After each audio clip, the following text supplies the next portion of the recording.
Well, good morning or afternoon, wherever you are, everyone. And if you're having trouble, those who are in the air, on the line, in hearing, do signal that somehow.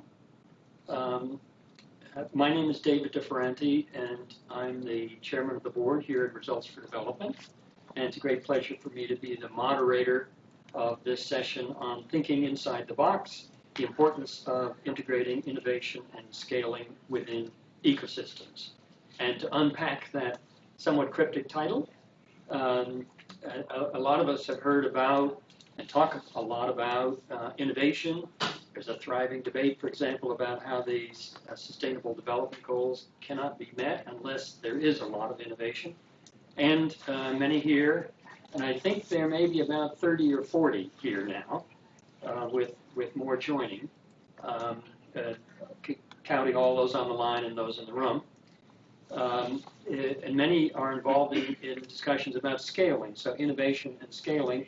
And the session today is on the link there, and many puzzling questions that our panelists have thought a lot about, and others, including why is it that so many innovations don't scale?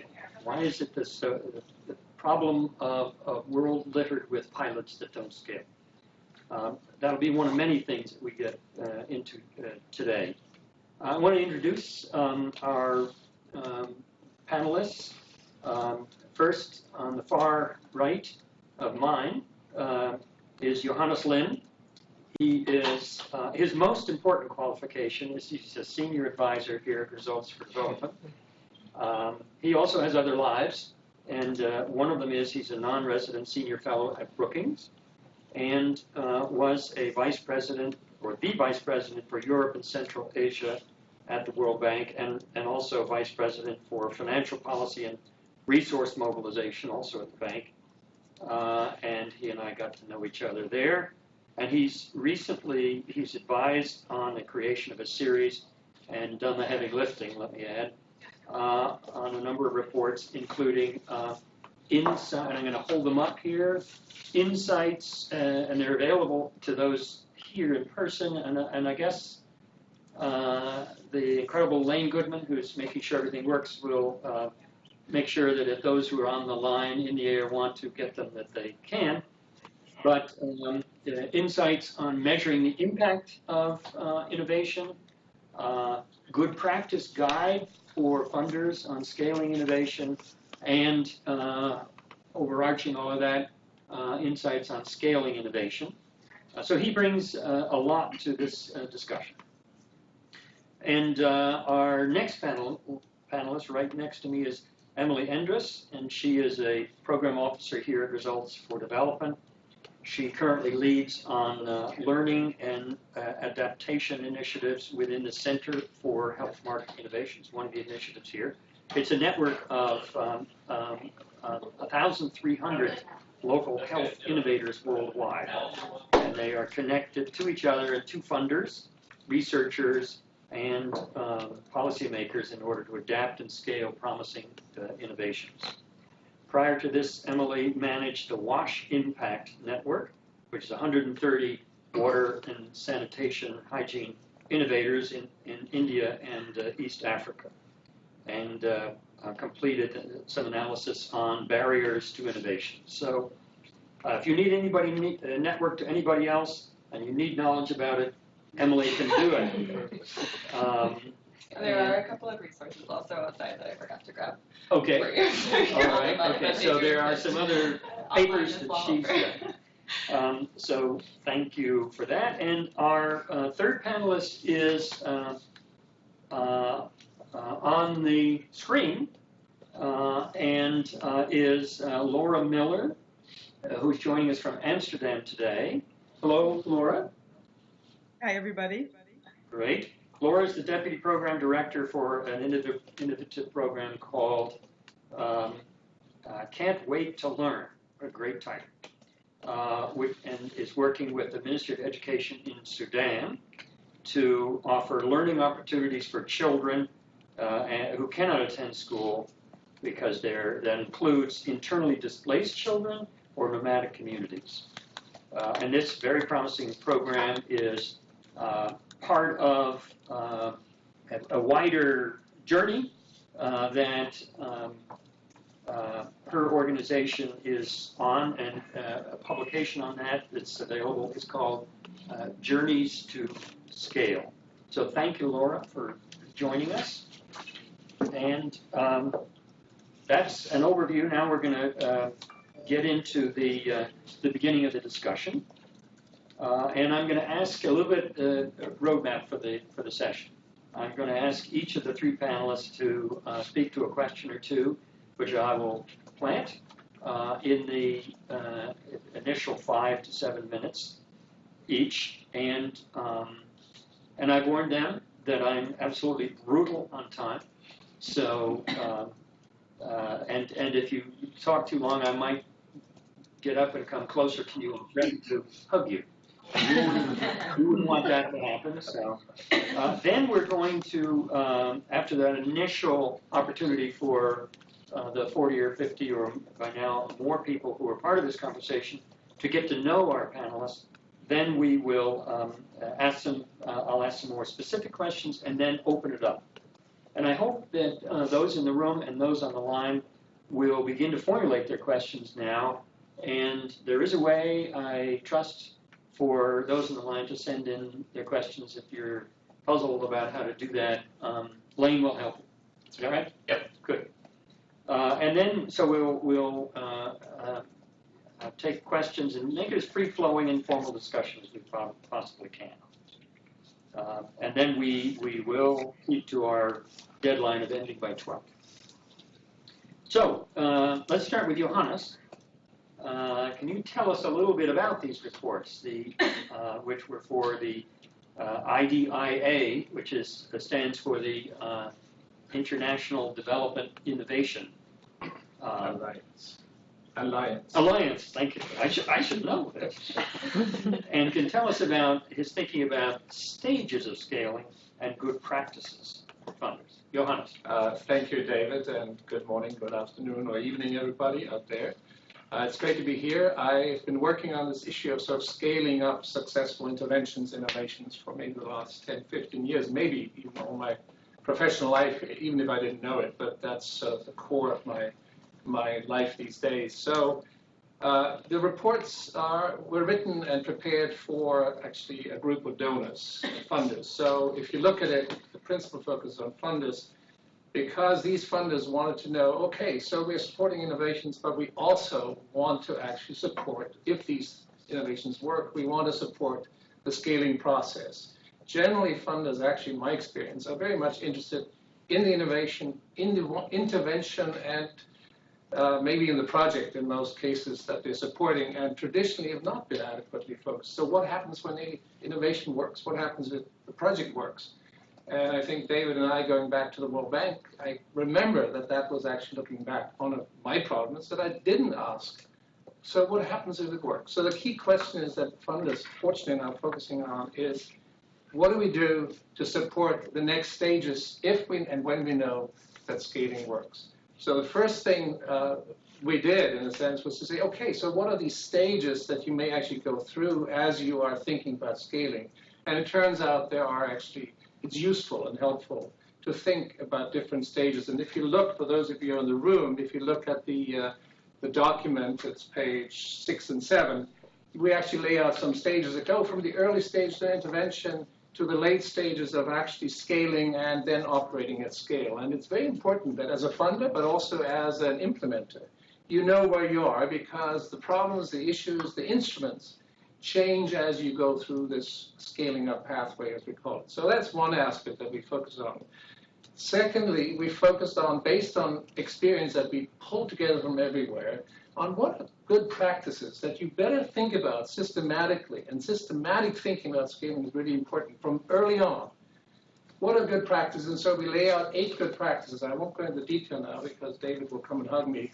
But it's useful to sort of build on the experience that we have all, to some extent, on what actually works and what doesn't work, what gets in the way on scaling. And one of the key aspects, and that's the third pillar, if you wish, of this approach, is thinking about what we call the influencing factors. I sometimes call it drivers and obstacles or whatever. But it turns out when you think about these factors, whether they're involved in the funding organization, in the innovating or implementing organization, or in the broader environment, these different factors can actually either be drivers if they're helpful, or they can be obstacles. And so the trick is to move from obstacles to drivers. So think about the political situation, for example.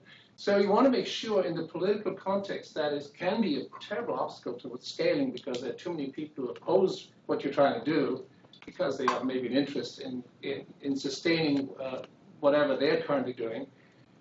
You've got to bring them over to your side. And so moving from where politics is an obstacle, where politics champions and so on can actually be drivers, is the key to, I think, successful scaling. Let me stop here, David. But that's what this framework is all about. Great, Johannes. We'll want to come back and dig deeper on all of that. Let's now go to Laura in Amsterdam. Laura, can you tell us a little bit about the Can't Wait to Learn program, which you and your colleagues have made such a success of, and its journey to scale. Tell us about how big it was at the beginning and how big it is now, and what challenges you faced, and any lessons you want to share from it with us. Sure, I'd be very happy to start.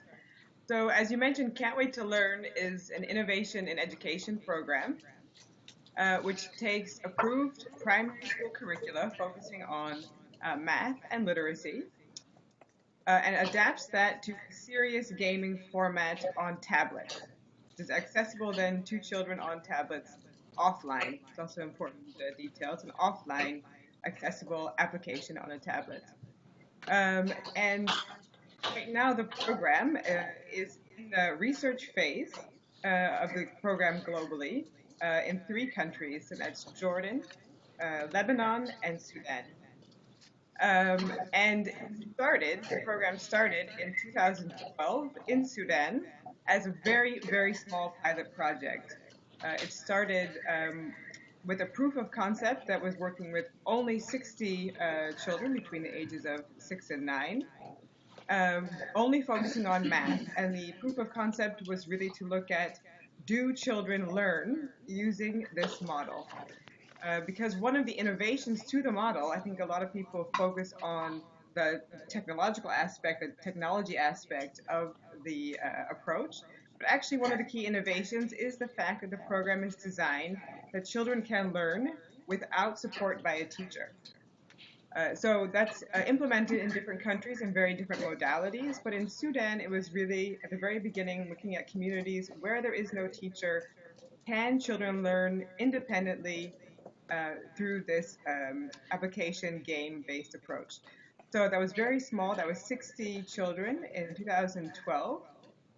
We've now gone through a number of different randomized controlled trials and other evaluative studies in Sudan. We're now in Sudan itself going to start a randomized controlled trial on literacy for grades 1 to 3 equivalent, and that will be with about 250 children. But we've also expanded to Lebanon and Jordan, where we will be we are starting the research phases for those program implementations as well, and they will be with about between 2,000 and 2,500 children each in Lebanon and Jordan. Jordan will be doing math and literacy, Arabic language, and Lebanon will be starting with math only. So going back to the phases that Johannes was referring to, we're very much still in the evidence development, evidence-based phase, research phase of our program, which is just at the cusp now of scaling. So once we feel like our evidence has been secured, we will move to the scaled phase of implementation, if you will. So I'm not sure where I am in my time limitation there, but maybe I'll stop there and can answer much more questions later. Great, thanks, Laura. Lots of interesting questions we'll want to come back to there. But first, we'll hear from our last panelist, Emily. And Emily, talk to us a little bit about what you've been doing that touches on all of this through the health innovations and through the WASH, the water supply and sanitation work that you've been doing. Yeah, so my work here at R4D has really revolved around applying a peer learning approach to our work with local innovators in the health and WASH sectors. And like David mentioned, the kind of vehicles for those are the WASH Impact Network and the Center for Health Market Innovations, or CHMI. I think for CHMI, our kind of journey in peer learning started with conversations that we had with the innovative programs that are profiled on our website about, what challenges they face and what we could do to help them achieve their scale and impact and sustainability goals. And I think what we heard from them was first that, across this diverse set of health innovators, they shared a lot of the same challenges. And secondly, there was a real desire from these innovators to have a way to connect with their peers and other organizations like them who are facing similar challenges and work together on finding solutions and adapting and adopting some models that work for others. And we took a similar approach with WASH organizations that we worked with. In asking them what their challenges and needs are, but also going further than that and saying kind of what do your barriers and enablers look like across the kind of learning process, right? So beyond just learning about a solution that might work, but kind of through to the process of successfully implementing that. And because that's our ultimate goal, right, to get to successful implementation. And so I think peer learning is a good approach to that, and it's a good way of spreading ideas that work across borders and organizations, and overcoming these barriers to scale. And I think another goal of this work is to try and foster greater interconnectedness and a community of local change agents that is increasingly the kind of driving force behind our progress towards shared development goals, right? So kind of over the years, we've experimented with a lot of different peer learning approaches, and I think some of the things that we've learned about that are not that there's a kind of peer learning model that or that one of these models works better or worse than others, but that there's ways to do peer learning really well and ways to do it not so well that apply across all of these models. And like I said, I think peer learning is a really effective way of overcoming problems and doing kind of joint problem solving. But I think it's a pretty undervalued approach in development because I think, as a sector, we're not very good at doing these kind of learning and capacity development programs well, and we're not very good at measuring it well either. So on that first point, these capacity development programs are often very like supply or kind of top down, right? They're rarely demand driven, and they're rarely designed in a way that lets learners set their own agenda and recognizes that the participants in the room are coming in with their own sets of really valuable experiences and expertise, often much more valuable than our experiences and expertise, right? And on the second point, I think, we want to declare success after holding one workshop and giving people pre and post tests, and if their scores go up on the post test, then we can declare success and tell our funders that we've done such a good job. But I think we all know that that's not actually what the end goal is, and that's not a very good way of measuring true success when we're trying to get change to happen, right? And we're trying to actually overcome some real challenges. And so. Yeah, I think I'll get into more of the specific challenges and enabling factors later, but in short, kind of that's our approach that we take to overcoming challenges to scale is one, ensuring that there's an enabling environment available to help innovators scale, and that we're leveraging this existing kind of tacit knowledge and experience-based wisdom to overcome these barriers to scale. Great, thanks, Emily. And I hope everybody on the line in the room is thinking about what questions that you have. We'll be coming to them. I'm going to ask the panelists, and it can be any or all, to talk a little bit from your perspectives about what donors and implementers and policymakers can do to better support innovation and taking innovation with impact to scale. But before you jump in on that, I also want to wander off script here, because that makes people wake up a little bit. Our panelists suddenly get a rush of adrenaline. And at some point, it'd be great to hear from Johannes and Emily what advice you would have for an implementer like Laura. She's got a program that's growing at a great rate.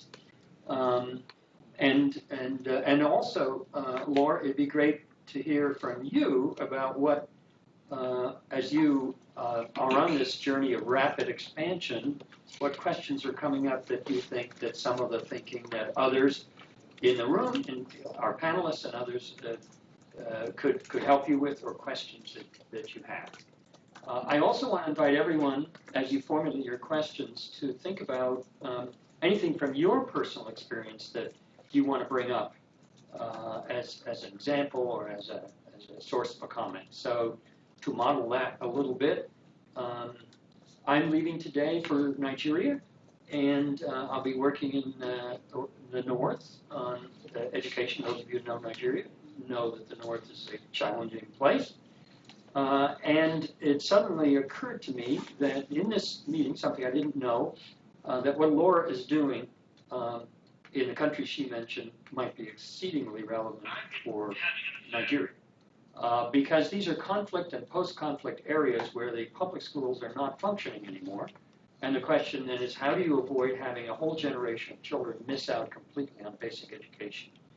And one of the ways you can look at that is asking what other kinds of schools, so-called non-state schools, are there, and what can they contribute? All of which comes back to the question that we heard Laura talk about, which is how can you advance learning when you can't rely on a teacher being there or one who knows what he or she is talking about. So I'm taking away from this something I can work on starting tomorrow. And then I hope to come back to you, Laura, and that you'll begin your program in Nigeria next week. Is that okay, Laura? Sure, I'll fly down, no problem.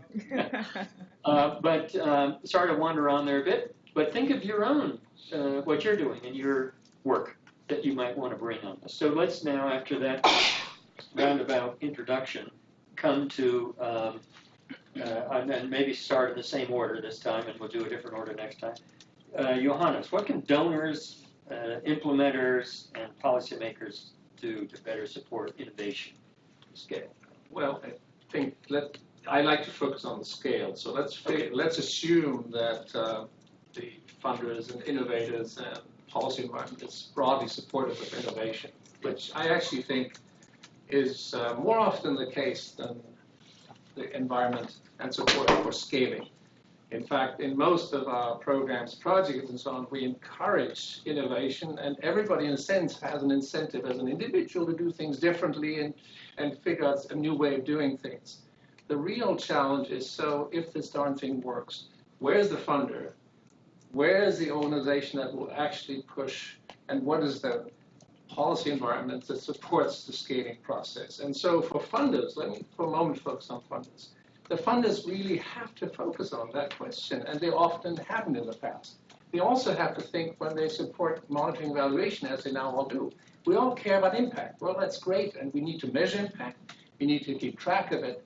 But that's not the only thing, or let me put it this way, we have to define impact more broadly to include whether or not, and as part of the project, the intervention and the way we support innovation, whether we actually learn what is supporting, will ultimately support or get in the way of scaling up. So let's make sure we monitor and evaluate not the impact of the project in terms of beneficiaries, but also make sure we monitor whether and how the enabling factors, the influencing factors can actually and are being changed to support scaling up process. So I think requires a fundamental change, in my view, in terms of monitoring evaluations. Let me stop here. All right. Emily, would you like to go next? Yeah, sure. I mean, I think when we look at the whole kind of ecosystem of players that are interacting to support an innovation to scale, there are things that everybody can do in their own capacities and roles, right? So. Organizations like R4D who are committed to supporting innovators, are we ensuring that we're providing really relevant and practical resources for innovators to use? Are we ensuring that the tools that we're providing are adaptable and helping these innovators to implement the changes that they want to make, right? Are implementers ensuring that in their own organizations they're fostering an organizational culture that is amenable to course correction and new ideas and experimentation and trying and failing, and as funders, are you also sharing those same values of experimenting and course correcting and being flexible, right? So yeah, I'm not sure if I have like advice for implementers really. It's just echoing the things that implementers are saying that are the things that would be useful in an enabling environment, in addition to capacity development and learning programs that are really tailored and demand-driven. Those are the things that we're hearing are most useful to get to scale. All right. Laura, would you like to come in on this question as well? Sure. I think as an implementer, this question of funding and donors is one of the most interesting, of course. Mm-hmm. We were very lucky when Can't Wait to Learn started in 2012 in Sudan. War Child, which is the organization in which Can't Wait to Learn sits, had already had access to a small innovation fund from the Ministry of Foreign Affairs of the Netherlands via another global program. And I have to say that the value of that small pot of money is actually invaluable for the start of Can't Wait to Learn, because it allowed for flexibility in terms of timing, in terms of location.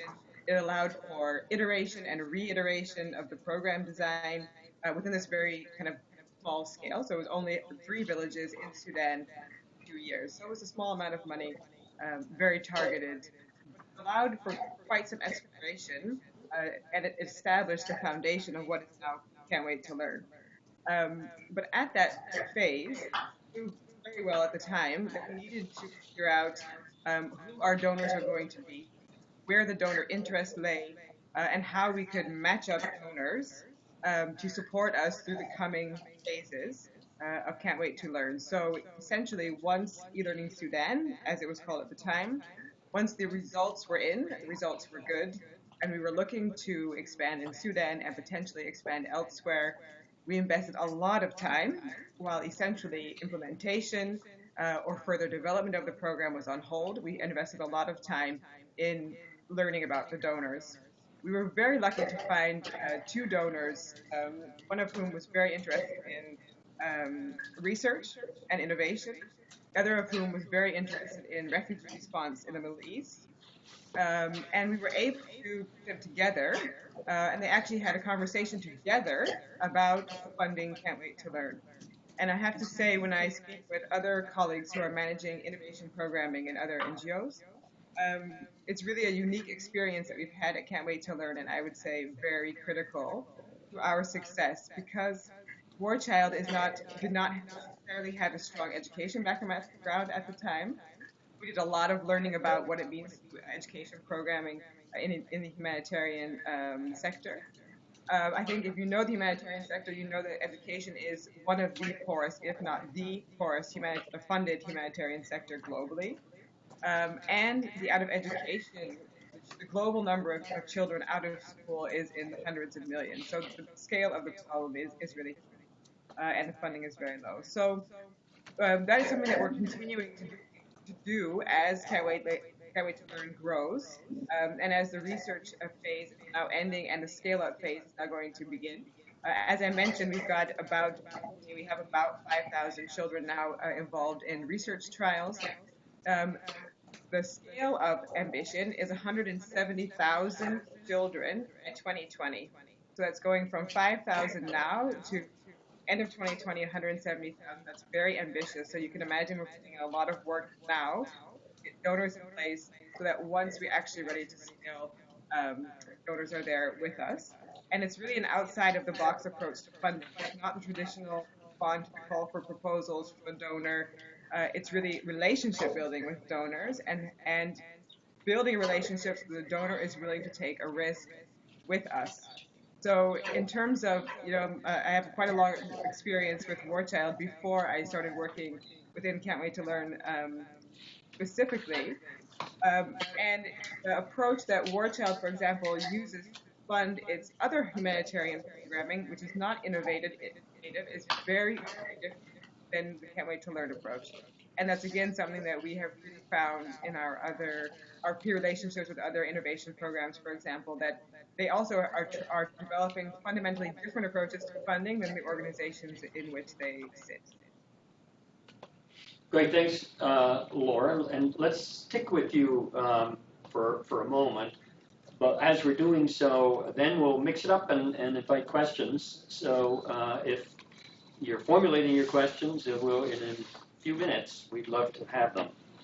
And when I say stick with you, Laura, I mean you are an innovator, you and your organization. And what's it like? You're working in some really tough situations. You're taking some really exciting ideas that are untested but seem to have a lot of potential. What are the day-to-day challenges, the opportunities that crop up? You mentioned that you're using tablets, so a lot of practical questions come up. Where do you get the tablets at affordable price? Are they donated? As you go to scale, how will you handle the costs associated with the tablets? What about the risks that tablets get lost or break down, can't be fixed, they have to be repowered, all of those things that I'm sure you've thought about.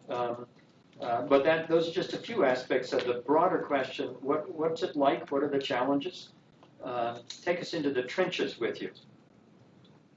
Sure, no problem. I think there's more challenges than we have time to discuss at the moment, so I'll try to get kind of the key ones for us as Can't Wait. I think one of the key challenges that really affects our day-to-day program management is one that we talked about earlier, and that is being an innovative program under development, so not yet at scale, within the context of an organization which is not fundamentally an innovation organization.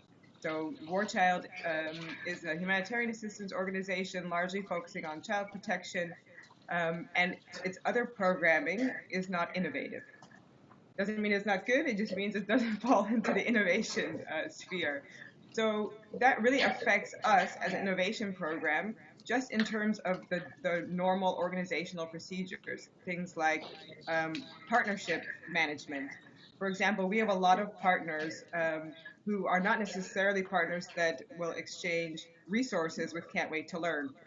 Mentorship partnerships, evaluatory partnerships, learning partnerships, may be guided by a memorandum of understanding, but are not necessarily defined by resource sharing, so a grant between one organization or another, which is very different than other ways that War Child works through partnerships. So just understanding, for example, how do we partner, how do we manage a partnership in Can't Wait to Learn versus how is that managed within War Child, and what are the different requirements for Can't Wait to Learn than another War Child program. And that's the true is same for HR, for example. How do we work with consultants who maybe come in and out of the program twice or three times a year, where so they're kind of almost a staff member, but they're not quite a staff member, but they're definitely a team member. You know, staff and team members are defined in a different way within Can't Wait to Learn than they are within War Child, and that really has caused some challenges in terms of recruitment and hiring and contracting, etc. And the other really big one, as you mentioned, is indeed procurement. Procurement of hardware, anticipation of procurement. As I mentioned, we're working in 3 different countries in 3 very different modalities. So we are working in very remote villages, some of which are nomadic in Sudan, which have essentially no infrastructure. We're working in refugee camp settings and formal school settings in Jordan, in very close partnership with the Ministry of Education, and we're working in informal settings in Lebanon with a number of other international NGOs as implementing partners. But in these settings, all of these different actors have different requirements for what the tablet has to look like, what size it has to be, what different specifications are allowed to be imported into the country or not. The manufacturer, for example, they have requirements on countries of origin, etc. So when we, for example, are hoping to get a big discount on just the size of an order, which eventually by 2020 will be 85,000 laptops, we cannot, or sorry, tablets, we actually cannot purchase that size from one supplier because each country has different specifications, and even some countries have different specifications for different destinations. So we're really at a point right now, we're working a lot, focusing quite a lot on systems optimization, trying to optimize our procurement system, our recruitment system in terms of staff, our logistics or supply chain optimization. And one really big one that's also becoming quite a priority is our induction framework or our induction material process for new partners and new staff members. Because we're finding right now on a day-to-day basis, we're needing to train people up to be part of the program, but at the same time, we're needing those people to do quite a lot of work as soon as they hit the ground. So it's really balancing that huge expansion and very busy and demanding workload with bringing new people on board and the kind of the challenges and conflicting priorities and time schedules that creates. So in a nutshell, I would say those are really big ones that we're facing right now. Great, thanks, Laura. Let me check with Lane and with those in the room if there are questions already. There are. We have one question online, and I know there's a couple questions in the room. You want to start with some questions from the room? All right, fine. Questions in the room? All right, so yes, please. I am Wesley Solomon. I come with RFD now. I come from South Africa. I was in charge of national health insurance implementation, so my job was scale. My questions are more, if I may just ask a few, and then you can choose what you want. First one's to Laura. I think that's very positive with the specifications that are so different, because in the lens of scaling, that specifications, are they linked towards the maintenance requirements of in-country? Because that will allow countries to take it over afterwards. So yes, it's an initial pain, but that's the sort of lens that I would look at it, and I think I see it as positive. The other two are quite short. First one is, if each of you had personally $1 million to put aside towards a innovation, what percentage would you direct to the innovation itself, and what percentage would you direct to diagnosing the barriers implementing that? And I think that's where I'll pause for now.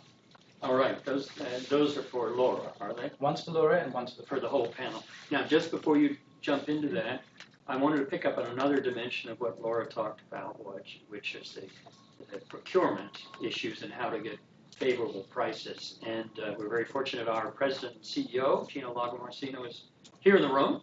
And we might come back, Gina, if you'd like to talk about what we're doing here and have done and might be doing in this area of market dynamics and procurement in the future. So come back to you. All right. Johannes, do you want to start on some of those questions? Yeah, actually, can I quickly start with a question you asked? So what would I advise an Yes. innovator? So Go Laura, right ahead. stop me if it's useless, or tell me if it is.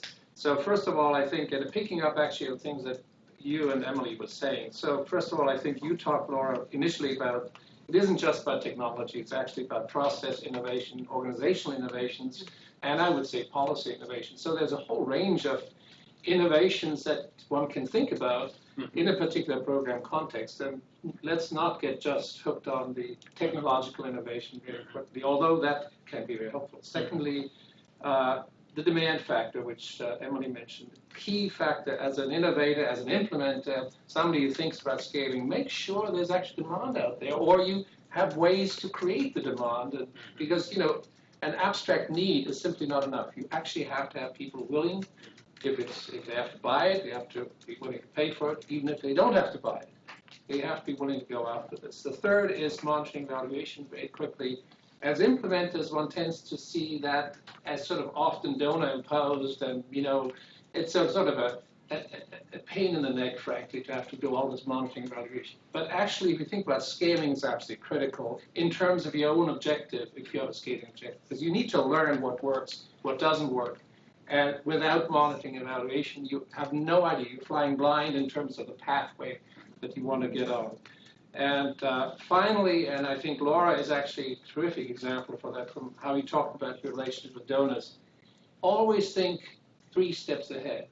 Don't just think about the project, the program you're doing now, although that's where, of course, most of the pressures are. But you always have to think, so what happens after the project is set? And it's not just an exit strategy at the very end. It's actually something in terms of partnerships, in terms of funding, in terms of just about everything. It's very important to think about the next step as you actually are implementing your current step. It's tough as hell, but you better try it, because otherwise you come to the end of the project and suddenly find, oh my God, I don't have partners, I don't have funding, what do I do next? And then you have a huge gap. And usually what happens is you walk away, or at least everybody else walks away. Thank you. Okay. So let's do Laura and then Gina, and then take up some more questions, and feel free, Emily, to jump in anytime I'd like to say anything. So Laura, you heard the question to you, and some comments from Johannes, and he also went back to my earlier question. So imagine that Johannes is showing up tomorrow. He's going to dedicate the rest of his life to helping you scale. What would you like? So pick any of those questions you'd like. Okay, I have to say the first question posed by a gentleman there in the audience, I only heard part of it because I had an airplane go overhead. So could you just repeat that first question? A summarized version is, do you think that the difference in specifications are linked adequately towards sustainable maintenance and replacement of devices within countries? Yes, I think in some countries, yes. I think it really varies country per country. So I think the second part of your question was about the fact that specifications then help ministries, for example, to take over ownership of the program. Yes, and in some cases that's very true. And I think Lebanon is a good example of that, where the ministry is really requiring a tablet to come in that they know how to use, they know can be serviced in Lebanon. And the program model is for them to take over and integrate the Can't Wait to Learn approach into their curriculum or service provision to out-of-school or refugee children. So that's definitely absolutely right on. I think in other countries, we've had comments that are not necessarily linked to the ability to maintain or even procure the tablet in country. And are actually maybe more political negotiation about control of programming. So I think there's definitely both sides to balance, and both sides are a factor. But in any case, I think it is really critical that whoever you're handing over to, whether it's in some cases a UN agency, in some cases a local organization, in some cases a Ministry of Education department or staff members, they do need to understand or be able to source maintenance and repair for tablets and understand how they use them. They need to fit into their other programming they might be useful for, etc. So that's certainly a very good aspect and very important aspect of procurement to keep in mind. Great, thanks, Laura. Gina? Hi, everyone. I'll stand up so you can hear me since I'm at the back of the room. I'm delighted that we're having this discussion today on innovation. And R4D's mission is to support change agents in countries. And by change agents, we mean both people in government, but also social innovators and civil society leaders to create strong self-sustaining health and education systems. And a core component of that, of course, is to support the adaptation of innovations and the scale of those innovations into those systems so that they aren't just serving a few people in one place in one pilot, but actually serving wide swaths of a population. And then they stay, the innovation stays within that system over time, and there's continuous innovation. And I think a part of that, of course, is the kind of peer learning that Emily's talking about. That's crucially important to get innovators together, to learn with each other, to continue to improve upon those innovations.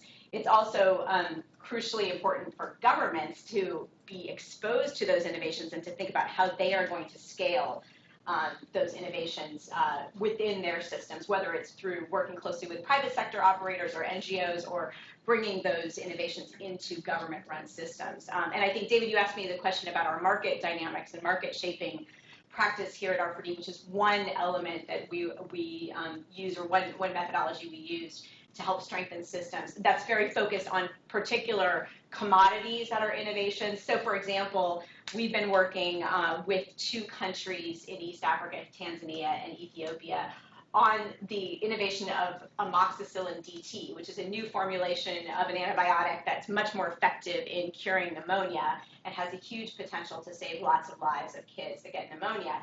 We're really working with the governments in those countries to figure out how to go through the entire chain to ensure that they've got the right policies on the books, that they're actually getting the drug into the countries, and then ultimately translating that down to facilities to make sure the clinicians are diagnosing and treating appropriately so that that innovative technology, which is a drug in this case, in other cases things can be business models, et cetera, but in this case it's a product that's getting to everyone.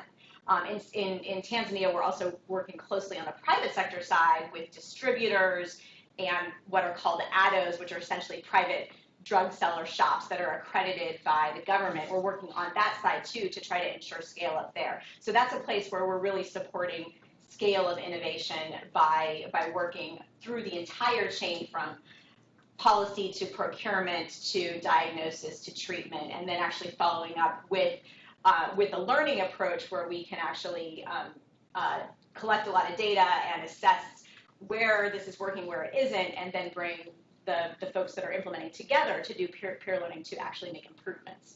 So, great. Thanks, hopefully Gina. that's helpful. We're getting down to our last 10 minutes, so I know there were other hands in the room, but hold on. I want to make sure we get the questions from those who are on the internet. Great, thanks, David. We have 3 questions from people online. So I'll read all 3 out, and then we can address them. So first one is from Dan Weistel, who says, when we talk about going to scale, how does it differ from just getting a bit bigger or expanding a bit? And what does the first require you to do, think, and act differently than the latter?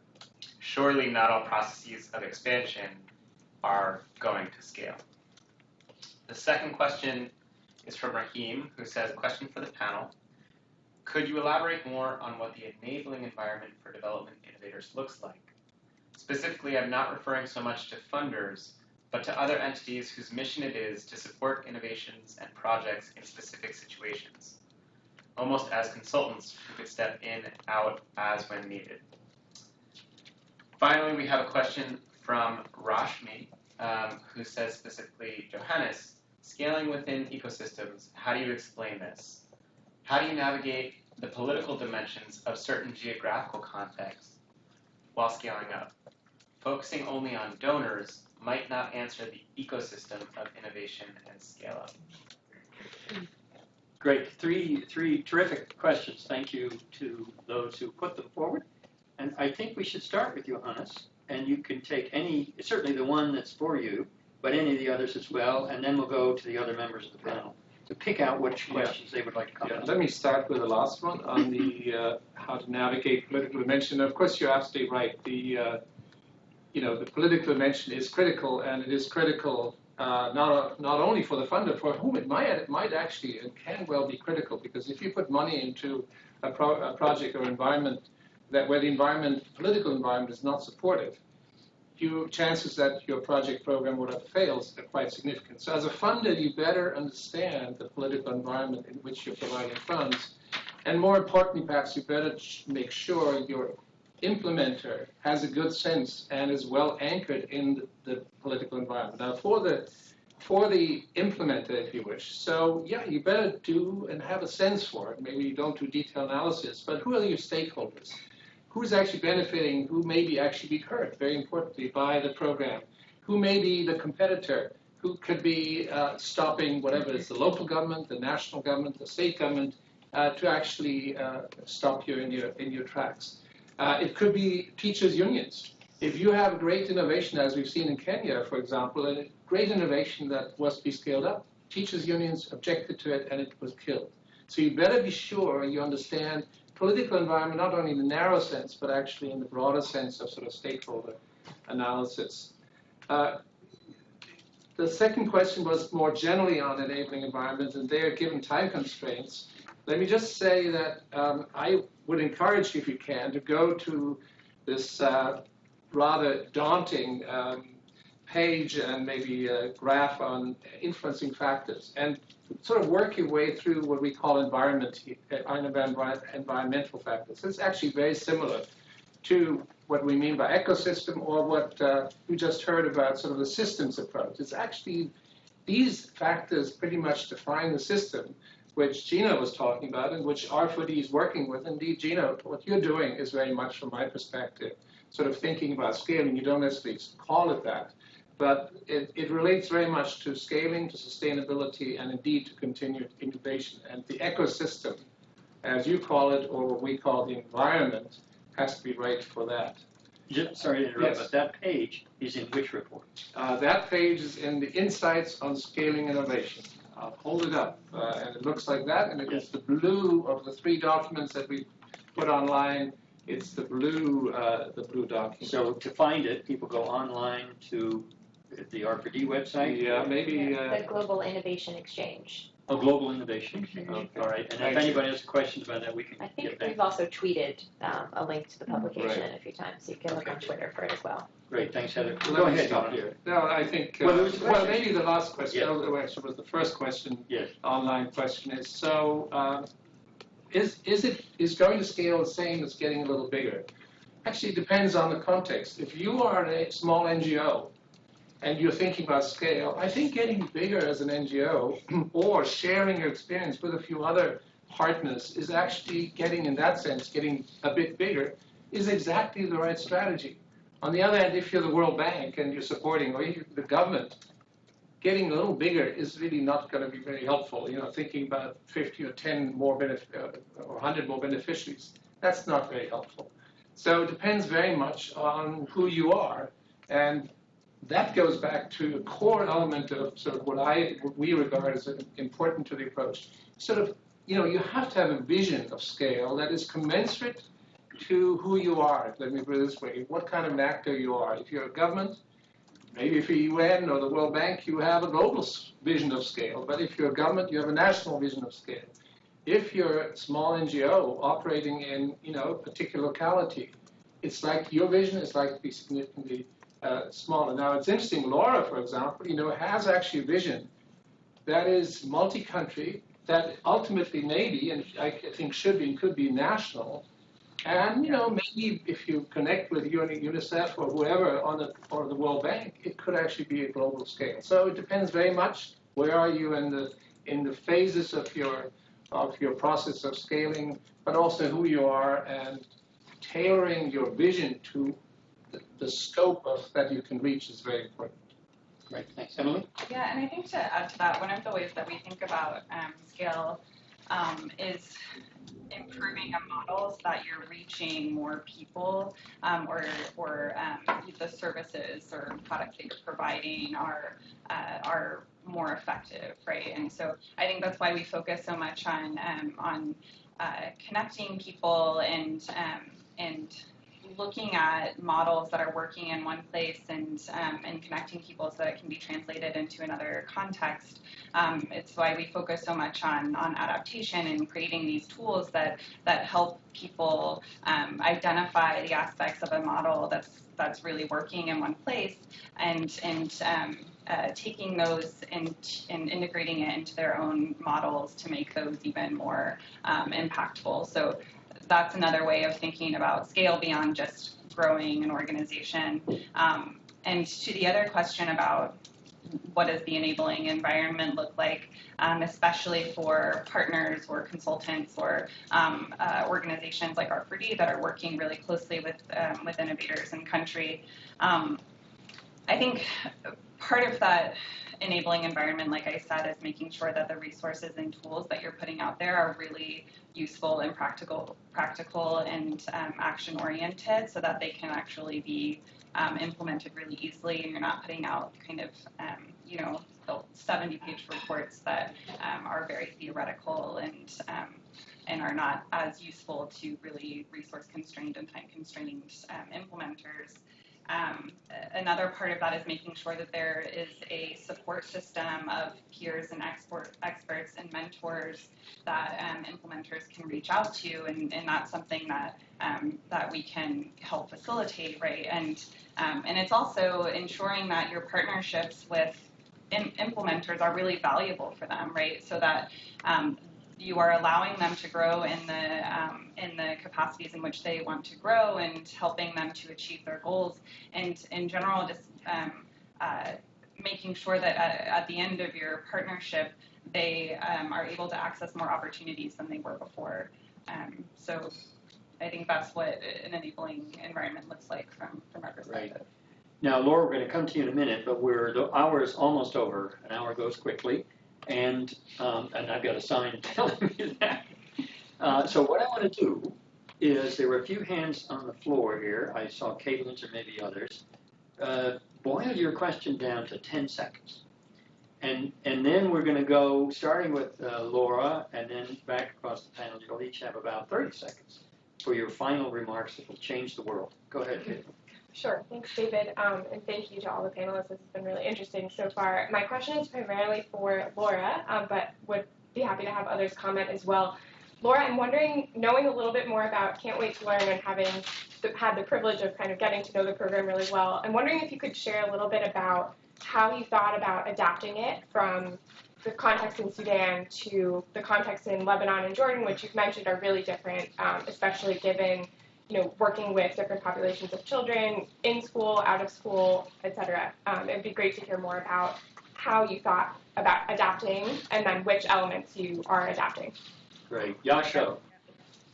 That's a very, very good question. And I think the answer to that is that we thought about adaptation from the very beginning. So we knew that the program would not be adopted if it was not using national approved, Ministry of Education approved curriculum, which means that we integrated a co-creation phase element into the program so that before the program starts in each new country, it goes through a co-creation phase with local children and local Ministry of Education to design the interface, so the characters, what the games look like, what the houses look like, etc.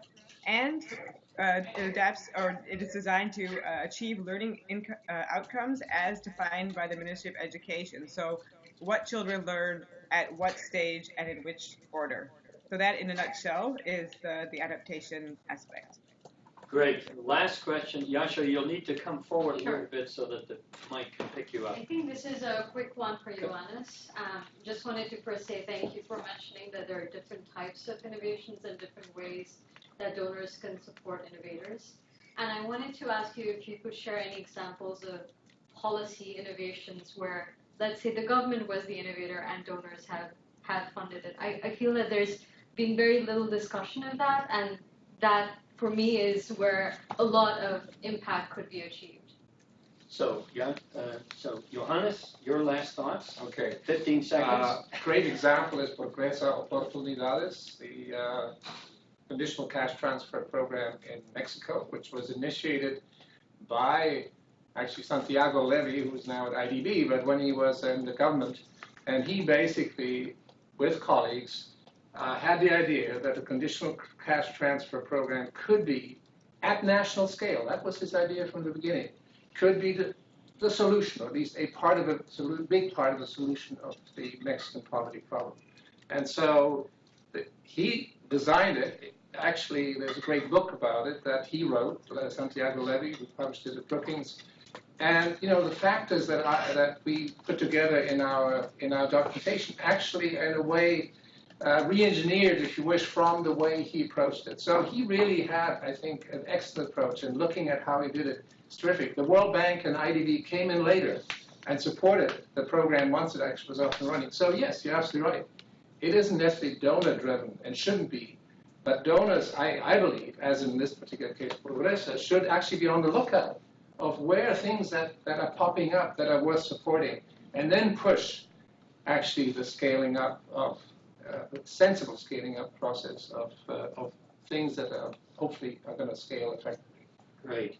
Emily, any last thoughts? You don't have to, and the time is, but if you want to. No, I think we covered everything. Okay. Laura, any last thoughts?